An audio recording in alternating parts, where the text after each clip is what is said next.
Hi, guys. I just wanted to check in with you and talk a little bit about the terms that you wrote down on Friday.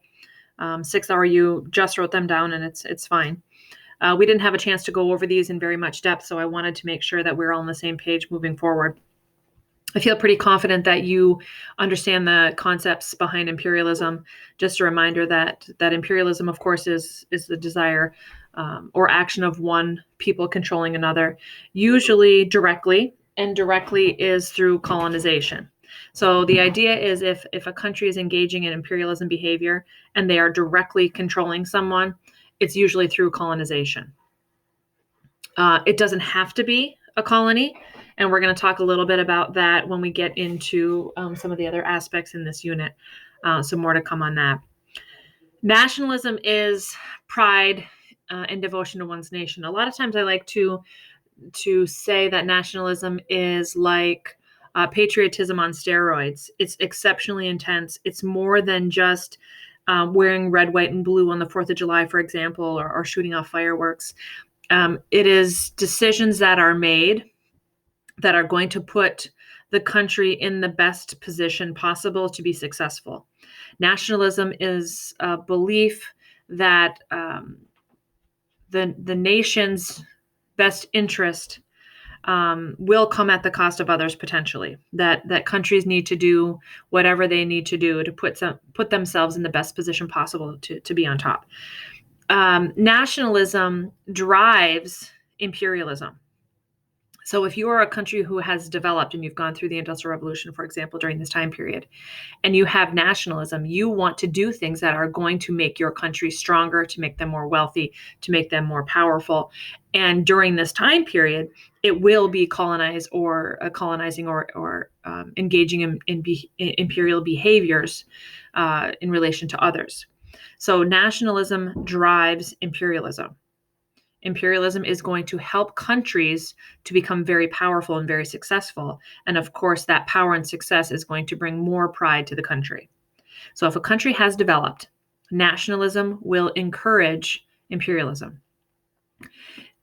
However, there are other elements of nationalism that don't necessarily result in colonization.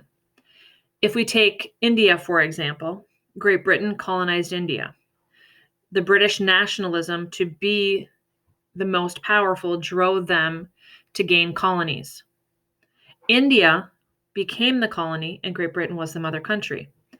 Now, nationalism in India is going to look different than it will in Great Britain because of the situation that the people are in. Nationalism in a country like India during this time period, they still have pride and devotion to their own country, but they're not in a position to colonize. So for Indians, nationalism will take on the form of a desire for independence, a desire to be free from colonial rule, a desire to gain sovereignty. Sovereignty means self-rule. So all of this is important in connecting back to our fourth essential question for this unit.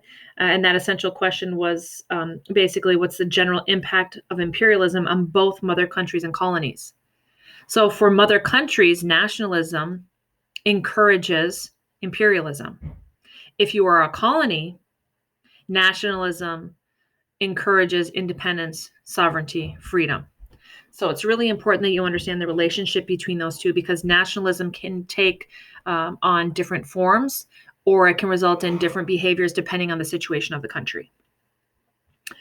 Ethnocentrism, of course, is judging other people's culture by your own. Now, we talked about this a little bit on Friday, but the idea behind ethnocentrism really is the fact that it's the judgment of other people's culture. So it's impossible for individuals to not look at the world from a certain perspective. We only can look at other cultures from what we have been taught or what we experience. So it's not that it's a bad thing that you look at the world from the perspective of the culture in which you were raised. The problem is when you start to judge other people's culture based on your cultural values. And where this comes into play during this time period, it's really connecting ethnocentrism, social Darwinism, white man's burden. They're all really ethnocentric belief systems. And the idea is that the countries who are colonizing are being ethnocentric in saying that the countries that they're colonizing have the wrong religion. They have the wrong government system. They have the wrong development. They have the wrong businesses. They are using their resources inappropriately. So the idea here is that ethnocentrism is going to lead to a social hierarchy that puts certain cultures above others based on the powerful nation's cultural perspective. So it's important when we're talking about ethnocentrism, which of course is still around today. A lot of times, if we see something that is different from how we do it, we say it's weird, we say it's wrong, rather than just saying it's different, because different people, different cultures view the world in different ways. So ethnocentrism is essentially the underlying belief system that allows social Darwinism and the white man's burden to become the norm. So social Darwinism and white man's burden are kind of interconnected as well. And remember, Charles Darwin developed the theory of evolution, which is survival of the fittest. And if you don't adapt and evolve, then your species will die out. So a lot of people during this time period with this ethnocentric attitude were saying that the reason certain countries are on top is that they are more fit, or certain races were more fit, when in reality, that's just not true. But the belief system of that time period definitely fit into that mentality, that it's just like in nature, that if you are the strongest and you are able to conquer others, you should do that, because that's how it does exist in nature. And then lastly, the white man's burden is about the idea that the white men need to